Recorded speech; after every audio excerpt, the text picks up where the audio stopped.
mi país lo sabrán, aquí no se sabe casi nada. Somos un país de Europa, bueno, ustedes saben todas las circunstancias históricas, con muy poca población judía. No se sabe casi nada, la ignorancia es absoluta. Entonces, me hacía gracia porque los autores, que tienen sentido del humor, hay en algún momento que ironizan con esta cliché de pueblo del libro. El pueblo del libro, que dice esto que potencian los políticos y los festivales y tal. Digo, bueno, para ellos es un lugar común, pero para gente que no sabe casi nada, milagrosamente sí que saben que es el pueblo del libro, con lo cual algo hemos avanzado, algo se sabe, se relaciona los judíos, aunque sean de una forma intuitiva, de memoria ancestral, pues con textos, yo como digo, mejor un lugar común que no nada, que la nada más absoluta. Entonces, para el lector de español, insisto que es muy fascinante porque se puede resumir de una forma nada autoritaria, de una forma muy agradable para la lectura, todo lo que ha sido esto, cómo se enseñaba, cómo se transmitían las lecturas en las familias, cómo se sentaban, cómo los niños tenían su papel desde muy pequeños. Pero hay una cosa que me ha gustado mucho, que es el sentido interclasista, que hay un capítulo que leo la cita, dice: ningún colectivo premoderno fue sistemáticamente expuesto en sus hogares a textos escritos a través de un ancho espectro social. Aquí hacen la diferencia de la Europa medieval, que imperaba en las clases pobres el analfabetismo más total, y hacen la diferencia, que eso me parece muy importante para un lector europeo que no esté muy iniciado en la cultura judía. Esto llama la atención, de entrada, el aspecto interclasista.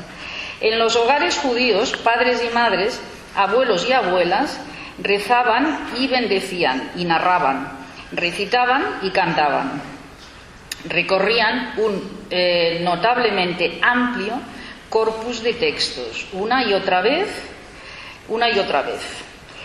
Este apartado, dicen los autores, este apartado de historia social es para nosotros el hecho de mayor importancia relacionado con la supervivencia de los judíos. Bueno, como en la anterior ocasión, querría que nos ampliara un poco esta idea tan bonita interclasista, que realmente es un particularismo judío, porque las clases sociales han imperado en todas las culturas. Mercedes, if I comment on all the wonderful things you said, then I have no tapas and wine tonight. There will be no time. So first, let me welcome the ambassador and the cultural attaché of Israel. Shalom, Mr. Ambassador, Mr. Cultural Attaché. Welcome. And let me begin by a further irony that Mercedes did not mention of the expression the people of the book. All our politicians in Israel and everybody who opens a book festival is talking about us, the Jews, the people of the book. Nobody mentions the fact, or very seldom do they mention the fact, that this title of the people of the book was given to us by the Muslims in the Quran. The Quran lists the people of the book, and the Jews are one of them. And this is one of the beautiful ironies of interculturality. But we have to be aware of interculturality. No culture sits alone. Jewish culture over the millennia was never a virgin. It was always affected by other cultures, and it always gave to other cultures, even when not all the rabbis were happy to admit it. So the Jewish culture had affairs, love affairs, hate-love affairs, illicit affairs, with everyone, from the Babylonians and the Assyrians and the Persians and the Aramaic, to the Greeks and the Romans and the Arabs, of course, and medieval Europe, Catholic Europe, modern Europe, beyond Europe. All these cultures affected us, and we affected them in turn. When I travel the world today, I can meet a Rebecca in Hong Kong, and an Aboriginal gentleman in the Australian desert whose name is Isaac. The Bible is all over the world, but we too have received so much from other cultures, not least from Sfarad. History is tragic. Your history, our history, the joint meeting points of our histories have been tragic. But one of my Jewish experiences that run in my blood is that beyond the tragedy and beyond the tears, we should be able to smile, even to laugh at ourselves, and to hope for a future. And these two Jewish elements of smiling through the tears and hoping through the future has been permanent ever since Abraham and Sarah, the first laugher in the Bible. And you know what? The point of having books on the family table was a Jewish uniqueness. And the fact that I believe in intercultural dialogue and in the effect of cultures on each other does not mean that I cannot be proud of the uniqueness of my own culture, not triumphalist, not nationalist, but proud in what was truly unique. And what was truly unique is that until early modern times, the only family tables in the world that had books on them were the Jewish family tables. Because in every other book culture, the books were with the strong men in their own bastions, the Mandarin in China, the wise men of Egypt, Socrates and Plato in Athens, the Roman Senate, the Catholic Church, the bastions of the strong men. But the Jews, who were not strong and who had no bastions during their years of diaspora, kept their books and their clever boys around the family table, so that not only the clever boys, but also the clever girls were able to learn to read. Pues ya que la última palabra era clever girls, las chicas, voy a retomar. Hay un capítulo muy interesante, porque para mí era bastante desconocido, que los autores exponen los personajes femeninos de la Biblia. Yo tengo que decir que son unos conocedores fantásticos de la Biblia.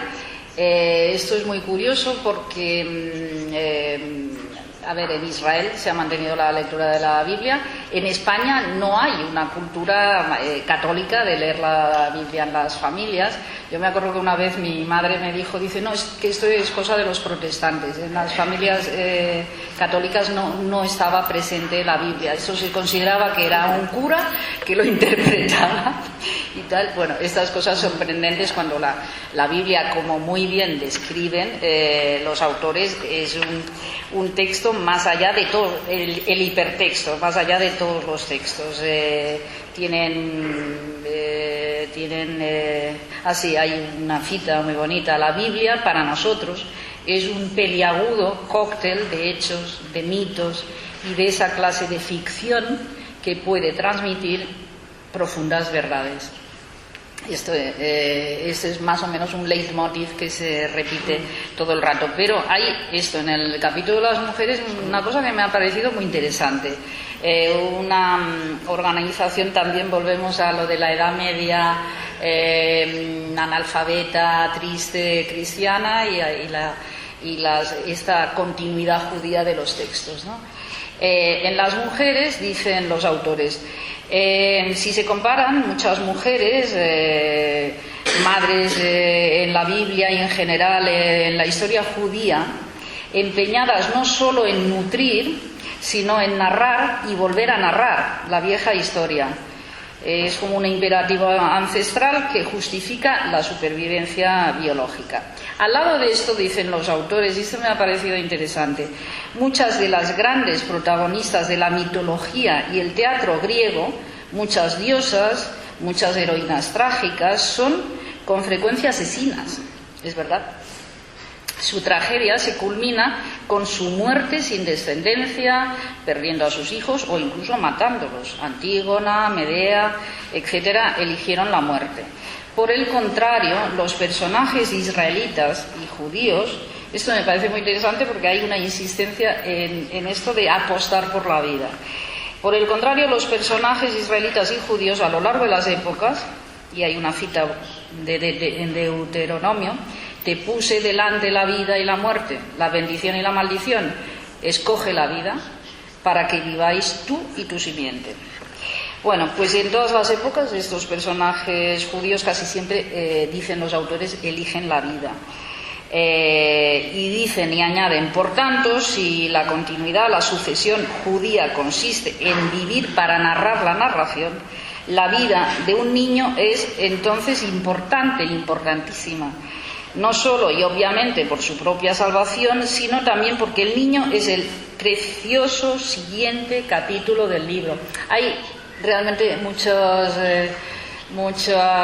citas preciosas para seguir trayendo a esta conversación, pero quería comparar estas culturas que se basan en la muerte. Bueno, yo me acuerdo que, no sé, pequeños niños católicos, había muchos que vivíamos aterrorizados porque las imágenes eran tremendas, eran de unas hachas atravesando la cabeza de algún mártir. Era una cultura que insistía bastante en la muerte, y me ha parecido muy interesante, muy bonito esta insistencia en escoger la vida.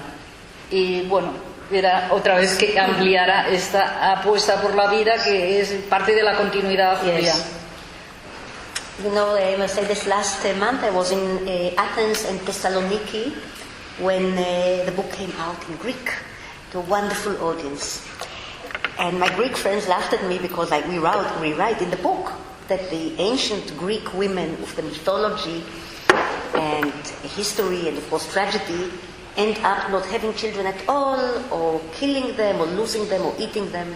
And the Israelite children are all mothers, and those who are not mothers are struggling to become mothers, and then to keep their children alive, to tell them the story, to carry on the story. So my Greek friends said, but you know, Fania, that our mythology was like that, but in real life we are sure that mothers in ancient Athens were very good mothers. I said, I'm also very sure.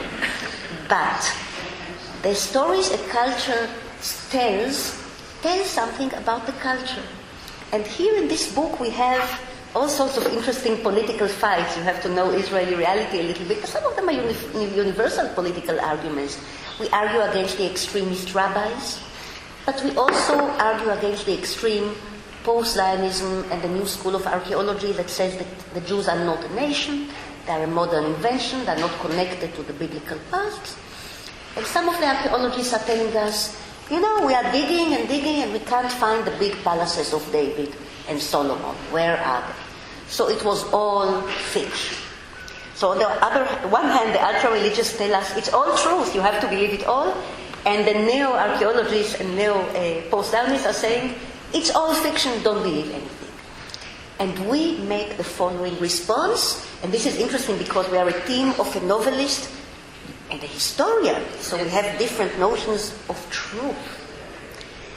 But we have put our conversations, our voice together, and we respond to both sides in the following way. We say, first of all, suppose that much of the Bible is fiction. Okay, but you don't frighten a novelist with fiction. Because a novelist knows that a good story can convey a very deep, as you said, a very deep truth. And if a society tells its own stories through a strong sense of justice, a strong sense of equality, equal distribution of food so that nobody will be hungry, strong women who rise and change history and make their voice heard. Suppose it was all invented, but this was the ideal of that culture. This was the ideal. This is what they hoped they will become. And in this sense, it is truth, and a very deep human truth. And to the archaeologists who are digging and not finding the palace of David, we are saying, we don't need the palace of David, because the words are our palaces. The books of the Bible are our cathedrals, our Chinese wall, our pyramid. And they stand undemolished in the flow of time. And they are still here, and what's more, unlike the Chinese wall, the pyramids and the Parthenon, they're not only in one place, they belong to the whole world now, and we can share them with the whole world.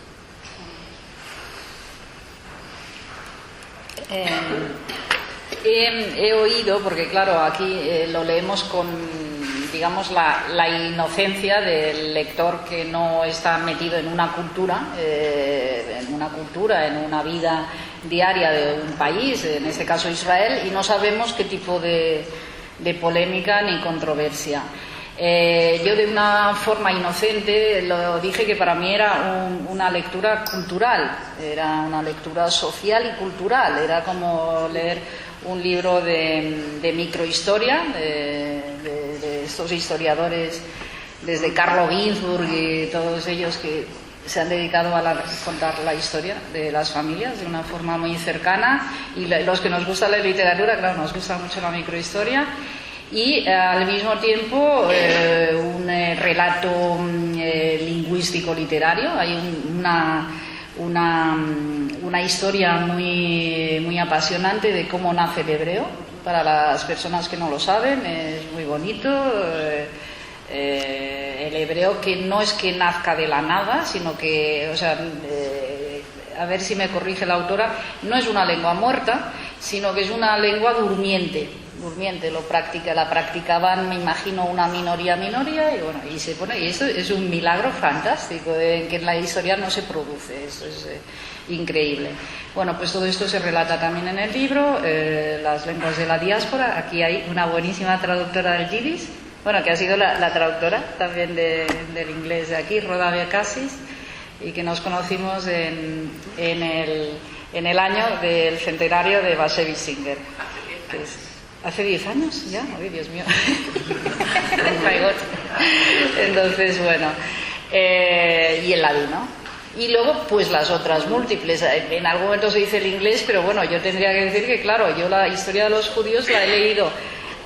Mi ignorancia o no ignorancia viene de Giorgio Vasari, de los cuentos de Odessa de Isaac Babel, de Joseph Roth, de las historias de la familia de Primo Levi. La gente se cree que Primo Levi es solo los campos. No, tiene historias preciosas que les recomiendo siempre a todo el mundo, de historias de sus tíos y sus tías muy divertidas, con mucho sentido del humor.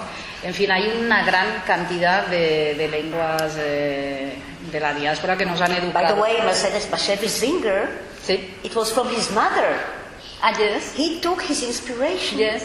Not from his, sí. not from Lo his contáis father, en el libro. the reader of the Talmud, but his mother read everything. Dostoevsky, Proust. yes, and also the mother of Proust. It all came from the mothers in a very interesting way. Forgive me for interrupting. No, es fundamental. Las madres somos fundamentales en la transmisión oral, es verdad, pues se habla mucho, y los padres también. No quiero aquí decir una, pero parece que inmediatamente los he nombrado como hombre objeto. No, o sea, ellos participan muy vivamente en la educación. Pero bueno, sí, en la transmisión oral de las historias, y lo contáis todo el rato, que en la narración, esta narración ininterrumpida, las mujeres, pues en todas las épocas, hijas de rabinos, no hijas de rabinos, mujeres más sencillas, la madre de Proust, que era de la alta sociedad, la madre de Bashevis Singer, bueno, hay una gran cantidad de historias, por esto que es muy apasionante, porque son microhistorias de muchas personajes, yo qué sé, mujeres que eran la mujer del rabino. Bueno, creo que esta era la madre de Bashevis Singer. Bueno, aquí las especialistas en Bashevis Singer me corregirán que cuando el marido, el rabino judicial, ¿no? Ella ocupaba también el lugar y también aconsejaba de los divorcios y de los matrimonios y tal. Bueno, es muy interesante todo esto, porque realmente es una concatenación de historias como muñecas rusas, de que una muñeca rusa va saliendo de otra muñeca rusa. Entonces, bueno, en todo esto vuelvo al tema de que yo, lectora española, o muchos de nosotros lectores españoles, se nos escapa la realidad del país, ¿no? De la lectura que hacemos quizás es más naif en algunos momentos, porque es literal sin ninguna connotación. Y he oído en algún sitio que ha sido un poquito motivo de debate político. No, aquí no me puedo imaginar por qué el debate político en una obra así. ¿En qué zona del libro hay el problema? Well, in Israel, everything sparks a political debate. If you sneeze in Israel, you will get a political debate around it. And I have to say that although Israel, as we all know, is a politically very ardent and often very aggressive country, I would say that 95% of our conflicts, not just between Jews and Arabs, also between Jews and Jews, are mediated through words, sometimes very strong words, rather than through violence. And we like it this way. We like being verbally combatant rather than truly combatant. I hope that the last 5% will also be translated into words rather than violence. And we are all great talkers. The political debates of this book, as I've hinted before, are both against the interpretation of the ultra-Orthodox Jews and their leaderships, who believe that they hold the only true Judaism. Not knowing, we don't like this word so much because the word Judaism was really invented by academics in the 19th century. Before that, if you ask people, Jewish people around the world, what are you? They would say, what are you collectively? They would say, we are Israel. Israel, the name of one man. And we are a nation of individuals who like to be called by their names, and the nation too is called by the name of one ancient fathers. Judaism is something very cold, but now it is also used in Israel as an aggressive word by the ultra-believers against secular like myself. And they are saying, you are not really Jewish. Part of the purpose of this book is not to argue that we are more Jewish or no less Jewish than they are, but to show them that we are differently Jewish and that we hold our interpretation to be no less valid than theirs, and that our marriage with Western ideals, with liberalism, with humanism, with notions of social justice is, forgive me for saying so, a Catholic marriage. We are not going to give up on our Western affiliation the way they wish it to be. We are not going to live in an atavistic, halachaic, ancient Jewish state the way they wish it to be. And one of the strong reasons for this being that this Western tradition of liberalism, humanism, and the quest for justice, social justice, has strong Jewish chromosomes itself. It also belongs to us. It was fed by the Bible as a great textbook of politics and law. This is something to remember. This is one argument. We also have an argument with the nationalist right in Israel, who wish to claim the whole land, the whole historical land of Israel, to the Jewish nation only, and we are saying no such thing. Because for us, our nationhood is not aggressive, is not ultra-territorialist. Our nation is textual. And the texts, the shimmering biblical Israel of the texts, is something that you can recarve for the future, and you can also share it between two nations. There is enough for the two of us. And the texts, the Jewish texts, they now belong to the whole world. And on the other hand, we have a political debate with the extreme left, as I've also hinted before, with people who are saying to us today, the Jewish nation is a new invention of the Zionists here to claim a nation, a land, and we have no connection to the ancient Israelites, it's only a religion. And we are saying, that is my co-author and I are suggesting, it cannot be only a religion. Because in my family, in the Oz family, Salzburger family, Klausner, going all the way back 5 generations already, we are secular.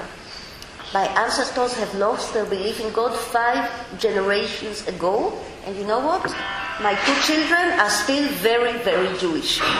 Still very Jewish, in what counts. They know the Bible, they know how to argue, they know how to answer back to their parents and teachers, and they are out looking for social justice right now as we speak. And so I strongly believe that in terms of textual nationhood, we are linked. We invented a new English word, texted, sí, to our ancestors. Textualizado, pueblo we textualizado. Are textualizado, beautiful. We are textualizado to Abraham and Sarah, and I don't care if I don't have any genes in me from Abraham and Sarah. I don't care if my genes are Spanish or German or Cossack or you name it. This doesn't matter to me because our line is not a biological line. It is not a bloodline. It is a text line. And in this respect, we feel our belonging to the land of Israel very, very strongly. We simply don't need all of it. We are happy to share it the way we are happy to share our books with the rest of the world. Muchas gracias, Fania. Bueno, yo les quiero pasar la palabra porque veo un público numeroso y muy interesado y voy a hacer honor a la parte de los autores ausente. Para acabar, nada, 2 líneas del padre de Fania, de Amos Oz. En 1982,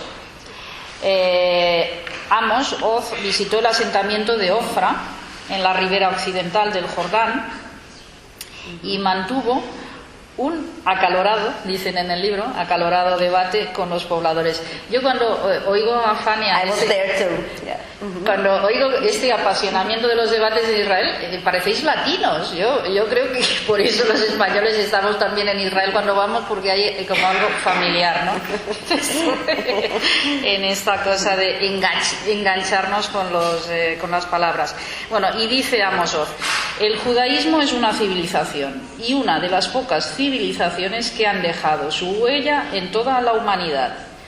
La religión es un elemento central de la civilización judía, tal vez incluso su origen, pero esa civilización no puede ser presentada como nada más que una religión. Bueno, acabo con estas palabras de Amos Oz y les paso la palabra a alguno de ustedes que quiera preguntar algo.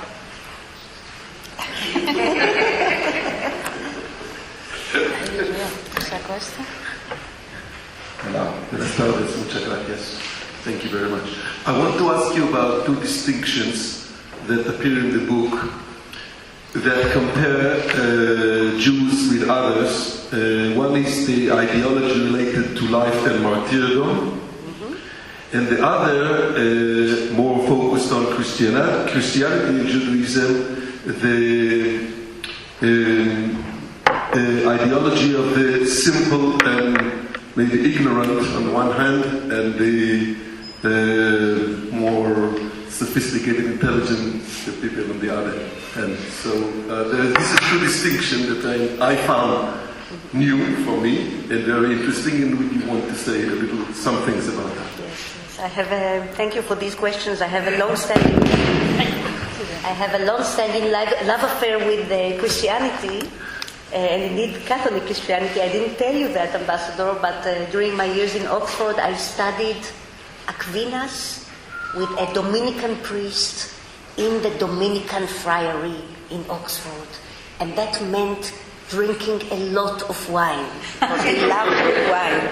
So for me, Aquinas will always have the taste of excellent red wine, which is a very Jewish thing, by the way, to put together learning and something very tasty on the table. It works very well, as the book suggests.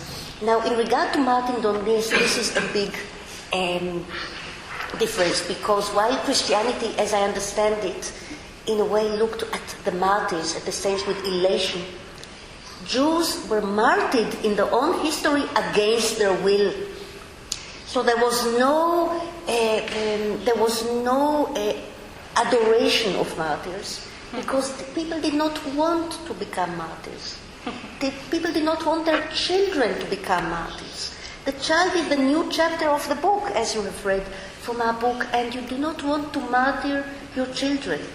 In this sense, if I may allow myself a sad moment, think about the agony of the Marranos, of those mothers and fathers who chose the life of their children over the faith, over the right to continue to tell the story to the children. This is a terrible, terrible choice, because the whole idea is that the children will carry your story to the future. And this is why I believe that the Marano mothers, the Jewish mothers converted, at night before bed, still whispered a few Hebrew words in the ears of their children.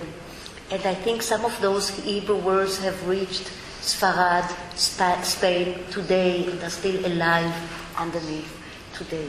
So this was just an aside about the tragedy of being martyred in the sense of not being able to continue your story and your family.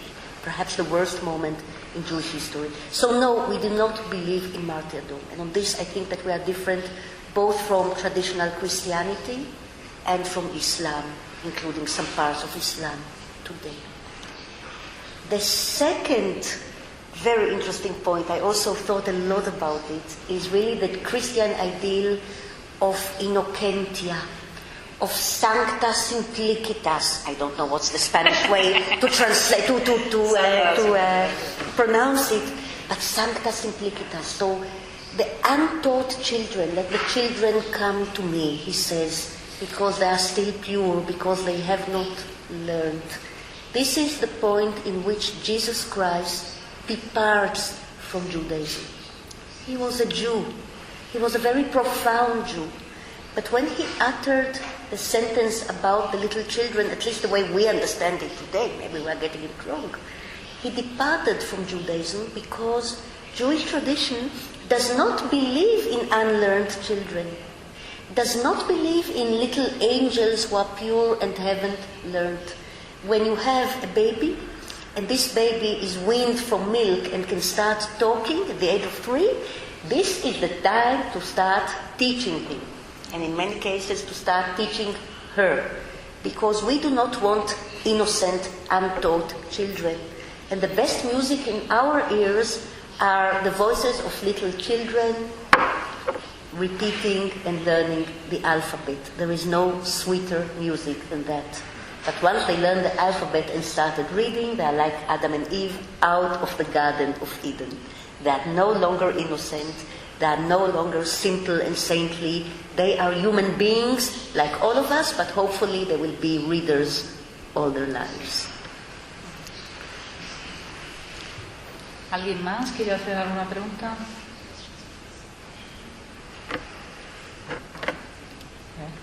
¿La traductora del libro? All questions answered. There is no such thing in Jewish tradition that all questions have been answered, because there are always new ones.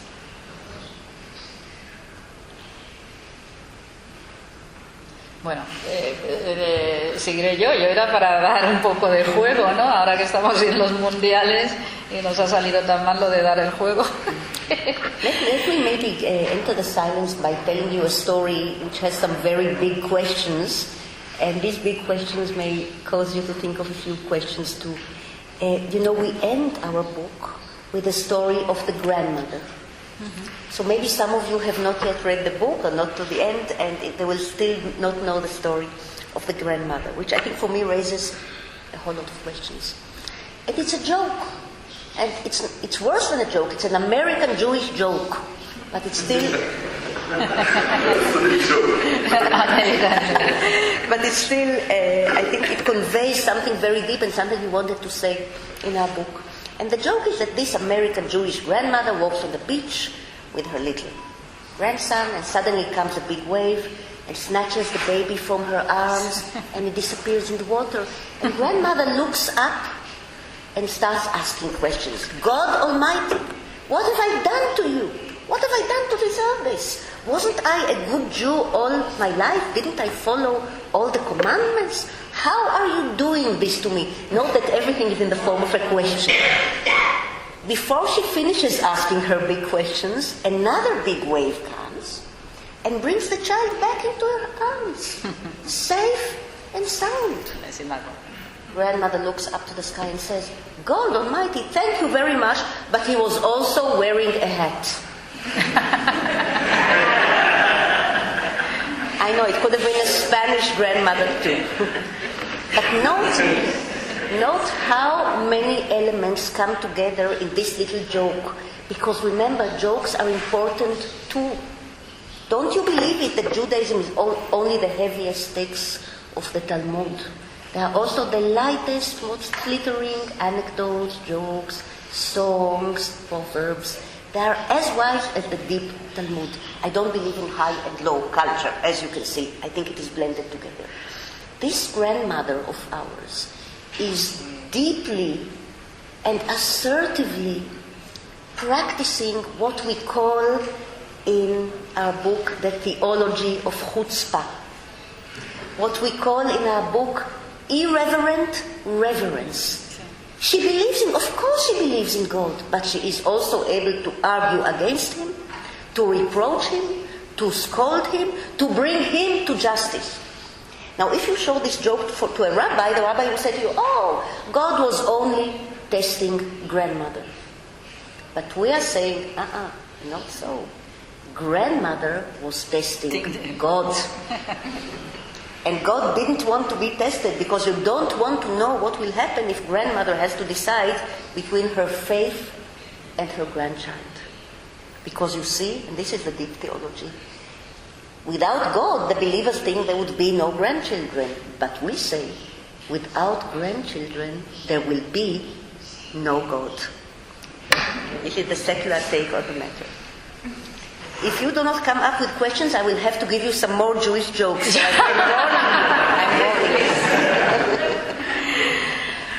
Bueno, yo querría que Fania, esto hago trampa porque es una anécdota que contó, yo estaba presente y quiero que la repita, que viajó en un avión con un rabino, y me gustaría que explicaran la historia del viaje en avión con un rabino y cómo se produjo todo esto en el tiempo. Una historia que contaste. Okay. This is new. This is a story from last month. So last month I was boarding a plane. You see, this book makes me travel a lot. And I like this because there is something global about the conversation we are having. It's not only an inner Jewish conversation. It's a conversation between cultures today. So I was in a very cultural place called Luton Airport, England. And I was boarding a plane, El Al plane, back to Israel, sitting on my seat. All the seats are being full, and in comes a very big and prominent rabbi. And you could see he was a very important ultra-Orthodox rabbi. Big black hat with fur, big white beard, looking very holy. And poor man, he has to sit next to me. So he refused. You know, these days they refuse to sit next to a woman. Tried to negotiate with the stewards. No way, he has to sit next to me. So he sat next to me, and after takeoff, I raised my glass of water. I say, Rabbi, I know you didn't want to sit next to me, but I still wish you a good flight. He opened his mouth, and he didn't close it till we landed in Tel Aviv airport. I'm telling you, it was the best flight in his life. You could see. We had, of course, a long, interesting conversation. I found out what I already knew, that he's a big rabbi from Bnei Brak, one of the most ultra-Orthodox bastions in Israel. He knows the Talmud much better than I do, no question about it. But I also found out that I, the little girl from the kibbutz school, know the Bible much better than he does, because they don't really learn the Bible. So he didn't really know how many strong women there are in the Bible. And he didn't really know that when he tells the women of his community that they should cover themselves up and stay home and not talk in public and not sing in public, you know, that's what they say these days. It's not the way the biblical women behaved. And he did not even know that the respected Maimonides, who is displayed so beautifully in the exhibition here in the Casa del Lector, in the exhibition of the Hebrew National Library. There's a wonderful panels on Maimonides, and I admire many things about Maimonides, but on this, excuse me, Mr. Maimonides, I have a little correction. You see, Maimonides took, with a pincet, one little verse from the book of Psalms, and interpreted it to mean the opposite of what it says in context. Because in context, a beautiful princess comes to Jerusalem, displaying all her finery in front of the palace, and the paparazzi, which is the biblical author, is giving us a description of everything she's wearing. He loves it. It's like a Tel Aviv scene with a supermodel coming out. And there is a sentence saying, all her luggage is brought in to the palace. All her luggage is brought in. Luggage in Hebrew, kvuda. Called kvuda bat melech pnima. Honor in Hebrew, kvoda. What did Maimonides do?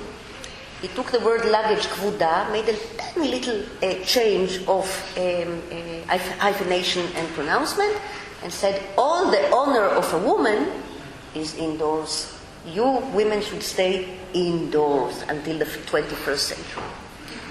So we, Amos and Fania, with our biblical education, can tell the rabbi from Bnei Brak that Maimonides was wrong, that this is not what the Bible says, that actually no woman in the Bible stays at home. They're all outdoors all the time. They're singing loudly, they're dancing loudly, they're giving speeches, they're leading the nation sometimes, and they're changing history in several crucial moments. So we talk, the rabbi and I, and then we land in Ben Gurion Airport and we say goodbye. Of course, I do not offer my hand to shake because you would not touch a woman's hands. I was very demure. I go back home to Zichron Yaakov and I send him our book, Yehudim Umilim in Hebrew, with a dedication. I knew the name of his yeshiva in Bnei Brak, so I sent it to the yeshiva in Bnei Brak, and I thought I would never hear from him again. 3 weeks later, I get an email. An email! This is like getting an email from Maimonides himself. Not from the rabbi. No, the rabbi doesn't do this. M. Nathanson's secretary. Of course, it's a male secretary, not a female secretary. Dear Mrs. Oz, thank you very much for sending the book to the rabbi. The rabbi has no time to read it at all. He's too busy learning the Torah. And he also thinks that your book, with all due respect, does not agree with his own view of Judaism. Thank you very much. M. Nathanson's secretary. So I showed this email to my father. And my father says, Fania, do you think that he's not reading the book? He's reading the book. And what's even more important, his wife is reading the book.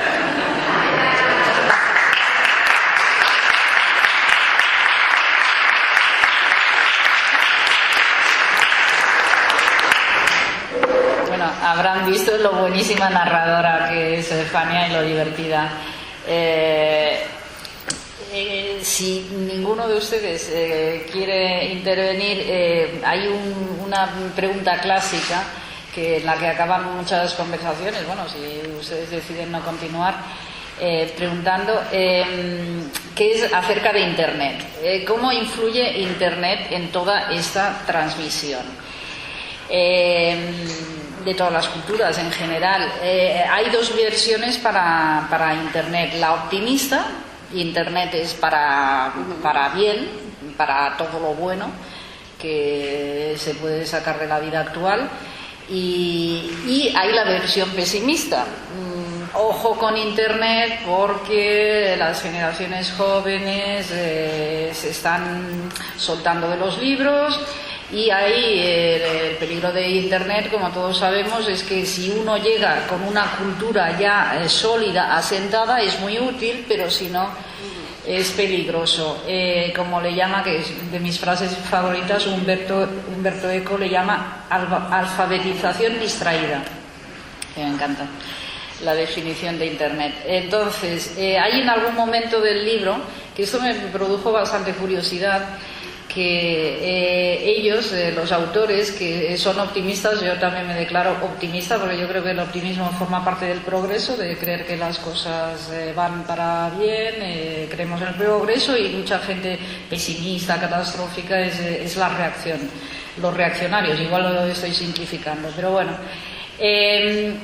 Ellos, los autores, dicen que Internet, para los fanáticos, para los intolerantes, se les va a acabar a la larga, porque Internet es también la conversación, el debate, y ahí ya se les ha fastidiado el negocio. Bueno, quería que me ampliaran un poco su versión. With pleasure. You know, Ellie and I have 2 teenage boys. When they were 14, they started coming to me and asking me about Leonardo da Vinci, about Michelangelo, about Machiavelli. I was so delighted. It turned out that they're playing a computer game called World of Warfare, in which you... Not Ninja, no, it's the World of Warfare, in which you need the advice of Michelangelo, Leonardo, and Machiavelli in order to kill Cesare Borgia. So I said, okay, at least they're learning history from the computer game. My father is not so optimistic, and people often ask us about writing the book together. What did you argue about? Because not all the arguments come into the book, but we certainly argued about the internet, about computers, about electronic books, Kindle. My father says, this is the invention of Satan. This is the end of the book. I don't believe in a text that I cannot touch, smell. I tell him, Papa, touch my iPad. As I said before, it's a tablet, touch it. He said, no, it's not the same thing. This is from Satan. This will be the end of civilization as we know it. But for me, the answer is different. Not only because I love the internet and use it for my research all the time, and much of the work on the book was using wonderful websites that we now have, including the one of the Israel National Library in Jerusalem, and many other beautiful sites that we can use today to do research, in ways that before you had to travel around the world to the Bodleian Library, to other European libraries, to the Pergamon Museum. Nowadays it's all online, beautifully online. Also, I believe that books will have to find their way into the digital world and tempt our children again. And I can see that happening when I look around. It may take a little bit time, but I do not believe that the book will die. I do not believe that the internet or reality shows on television will kill good literature, because nothing can kill good literature. It might take different forms. So what is the way for the future, people ask me? How shall we make our children and grandchildren love books again? How shall we put books on the family table, on the dinner table, like the old Jewish tradition? Because this is today a universal suggestion that our book is making. And I think part of the answer is the Casa del Lector, and every place like it around the world. Part of the answer is the friendly, open, democratic, half digital, half bookish space which people and young people can visit and love. Part of the future is the way of tempting them back to reading, back to grandmother, back to grandfather, and their own new creativity through the combination of the book and the digital media. I think we shall live to see generations of reading children. They will not be innocent. They will be readers, and not only Jewish children. Thank God for that.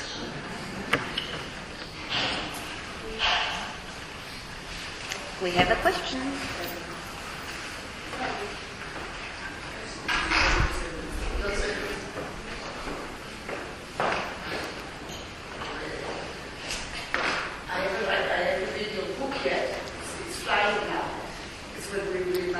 Ah, wonderful. But I want to tell you something, nothing to but something and it should be people here. The first time I ever been to a visa was here in Spain about 10 years ago. It was Amos, and it was something experience I never experienced before. And the way it goes, for me, when I compare it to us in the synagogue, the way people say that the poor say something and people repeat. The poor say something and the people repeat. And with us, we all have books, now we have a book. We all have the Sidur, we pray, and sometimes they come to say one sentence just for us to know where he is. And it was the first time it occurred to me that if we get all over the years get to know to be, so if not, we could pray. And we couldn't belong to the Jewish people. No, there is... down to the Mendeley, the Aleph people there. There is a big difference between the way Christians, Muslims, and Jews pursue their faith. And I'm not an expert in faith, but I can tell you because... This is something you know. Absolutely. I can suggest to you, as we suggest in the book, why we think that the Jews will never have a pope. And not in 3,000 years of Jewish history do we have one rabbi who was agreed on everybody, upon everyone, and everybody trusted. You always had at least two rabbis fighting one another. Why can't the Jews have a pope? And the answer is, and this is my father's answer, that suppose the Jews elected a pope tomorrow, so 10 Jewish cardinals would meet in Jerusalem and elect a Jewish pope. The next day when he goes out, somebody will come over him to the Pope, slap the Pope on his or her shoulder, and say, "Hey Pope, you don't know me, but I know you, because my mother and your father were cousins in Casablanca, or in Minsk, or in Plonsk, and now that we know that our family know one another, let me tell you, Mr. Pope, what I really think about how to believe in God." Now this is the Jewish way. You cannot have one person telling everyone else what to think or how to think. Mm-hmm. Yes. Yes. This is the first time I heard when they are almost in 12 people. Yes, but of course, speaking of multiculturality, when I grew up in my humble kibbutz home, where we had a record player, my parents, it was a room the size of this table, more or less.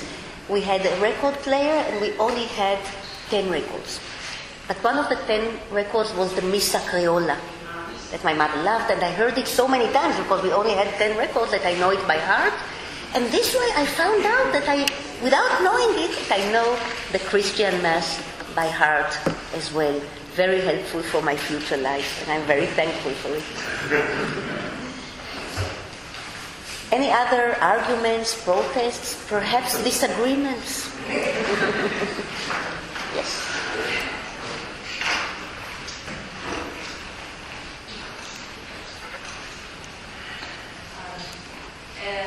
Hello. I wanted to ask you how was the experience of writing the book with your father? How did you split the labor, the responsibilities? And would you like to repeat it? To repeat the experience, yes. I always give one piece of advice to my audience. Never write a book with your father or with your mother before you are 50 years old. After that, it's okay. It was not our idea. It came from Yale University Press and the Posen Foundation doing a big project on Judaism as civilization and culture.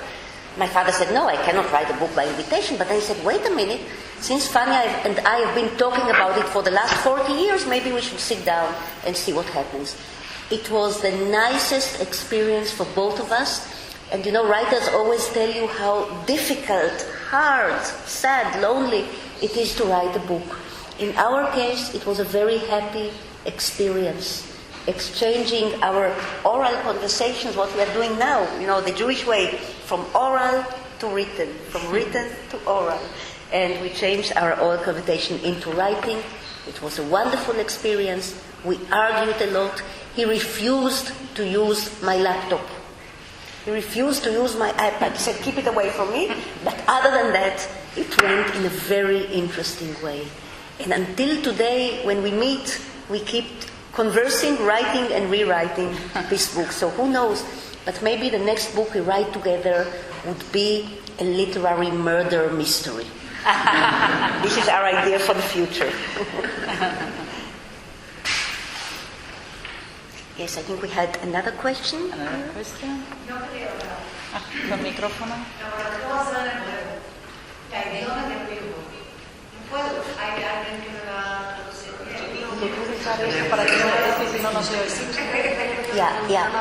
Yes, the translator has asked if you can please use the microphone for the sake of the translator, of our interpreter.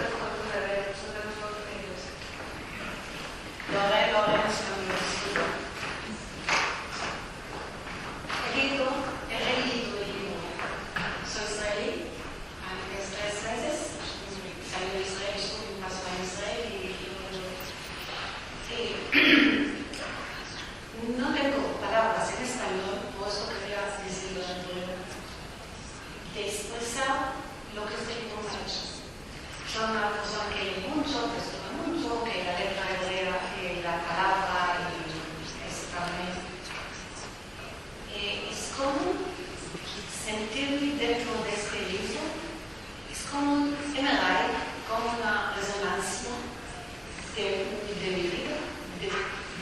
de mis padres, del idioma, del humor, de la cultura judía, y me ha hecho otra vez revivir cada momento en mi vida. Soy abuela, pero me ha hecho revivir cada momento. He venido aquí por comprar libros, mis libros, aquí, para ver, para encontrarte y para decir gracias a ti, muchísimas, para que conozco todos sus libros, no es nada nuevo, son cosas.